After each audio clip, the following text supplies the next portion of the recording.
Good morning, class. I am teacher Jimlyn Case Buado, and I am going to discuss our new topic this morning. But before we proceed to our discussion, let's stand first for our prayer. Lord our God, Father of light, with your assistance, I will study patiently and perform my duties conscientiously. For your greater honor and glory, grant us a bright intellect, a sound judgment, and a attentive memory. Amen. In the name of the Father, of the Son, of the Holy Spirit. Amen. Class, I will check the attendance first.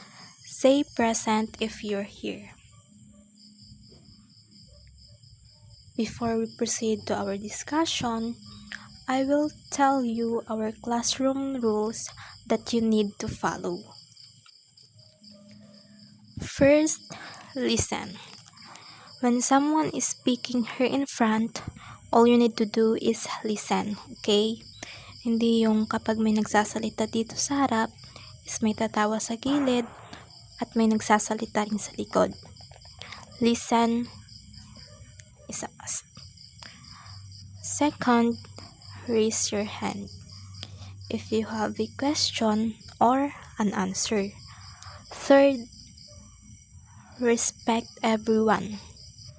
Me, your teacher, your classmate, and also our learning process.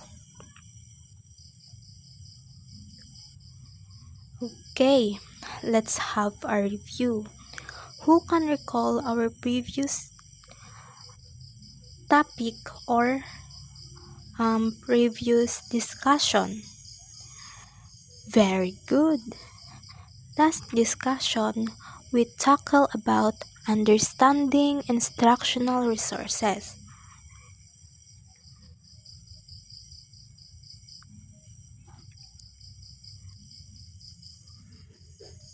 Before we proceed to our discussion, we will be having an activity first.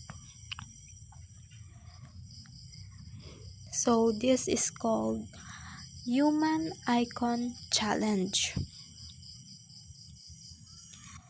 The instruction of this, I am going to show you a picture of a digital icon. For example, is the YouTube, the Canva, or the Kahoot. Then you must raise to form that shape using your hands or by posing with a partner or yung kagrupo nyo. Then, the fastest group or sinong unang nakagawa ng human icon na iyon is syempre sa kanila yung point, at kung sino yung may pinakamaraming point, sila yung mananalo. Naintindihan?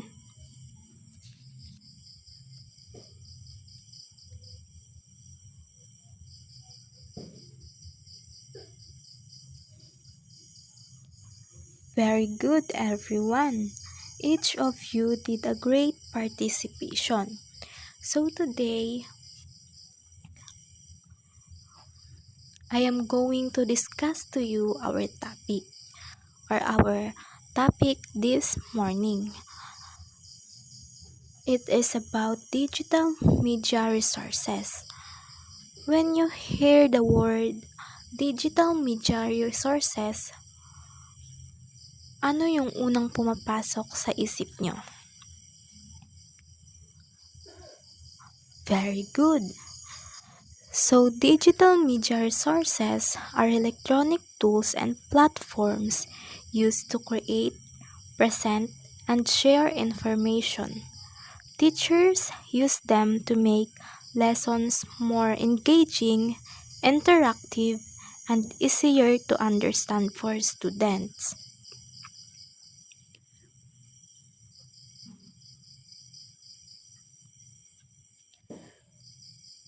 So first is the platforms for creation and organization.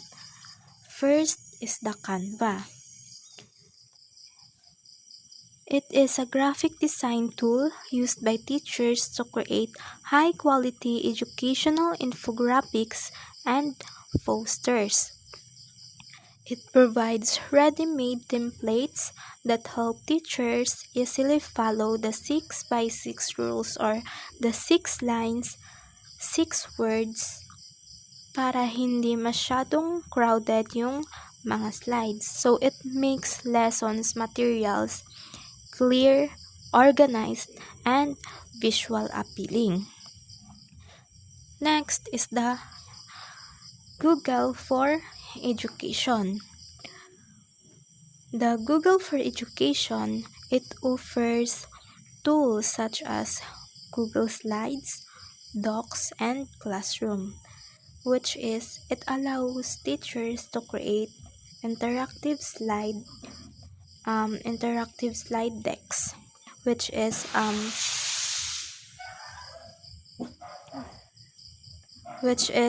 students can create, which is students can collaborate in real time, which promotes teamwork, participation, and active learning. Next is the Miro and Jamboard. It is a digital whiteboard used for creating concept maps and spider maps. Dito is pwedeng i-link ng students ang ideas kahit walang strict hierarchy. Kaya mas malaya yung mga students na mag-isip. So, this is helpful for brainstorming, organizing ideas, and visual learning. So, naintindihan ba? Very good. Next is content and multimedia resources. First is the YouTube and Vimeo. These are platforms used to show videos and animations that help explain processes such as the water cycle or laboratory safety. So, multimedia content makes lessons more engaging and helps students understand abstract concepts more easily.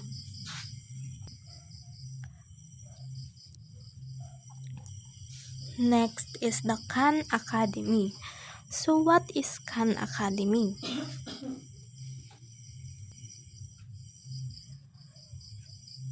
Khan Academy is a structured video content acting as digital strategic instructional material for targeted struggling areas. So, Khan Academy provides structured instructional videos that serve as digital strategic instructional materials. It is especially helpful for students who struggle with certain topic, allowing them to learn at their own pace.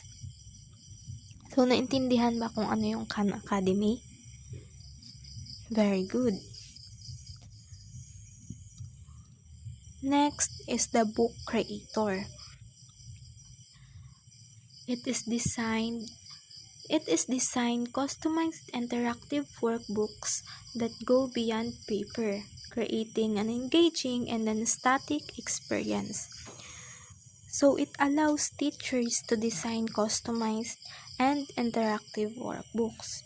So these digital books go beyond paper-based materials by including images, audio, and videos, which is it makes learning more engaging. Next is the engagement and assessment tools. First is the Kahoot and quizzes. So everyone please read. Okay, thank you. So, the Kahoot and quizzes are are um, gamified assessment platforms that replace traditional paper quizzes. So, they provide real-time feedback and encourage student participation through fun and competitive activities. So, nakakatulong ito sa motivation, recall, at quick checking of um, understanding. Lastly is the Flipgrid and voice thread. Everyone please read.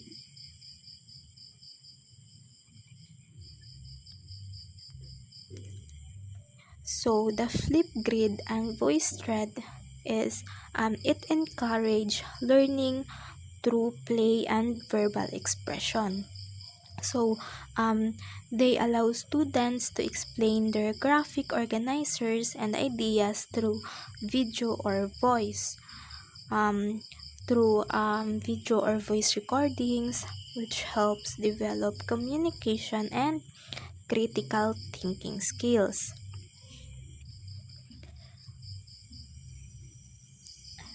So, naintindihan ba everyone?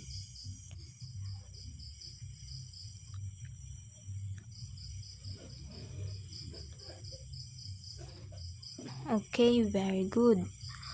To wrap up our lesson, or any clarification? None? Okay. To wrap up our lesson, let's look at what we have learned today. Kung talagang nakinig or kung nakinig ba talaga kayo.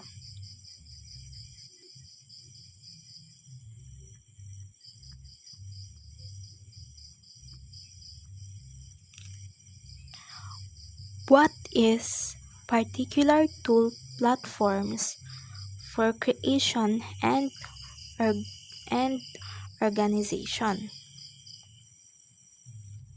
Anyone? Kung talagang nakinig kayo, ano yung mga tools or platforms for creation and organization? Anyone? Okay, that's right. The particular tool platforms for creation and organization are Canva, Google for Education, and Jamboard. How about the content and multimedia resources? That's right, very good. The content multimedia resources are the YouTube, Khan Academy, and Book Creator.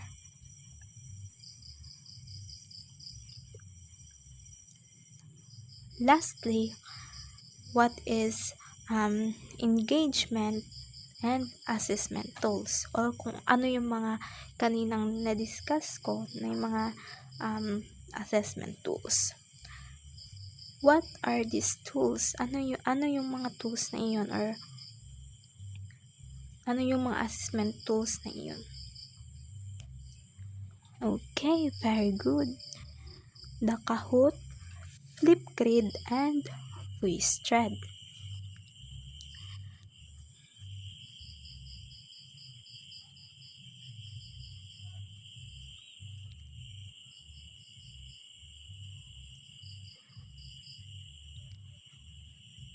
I hope you learned something about my discussion today, class. Thank you for your participation. Goodbye, class.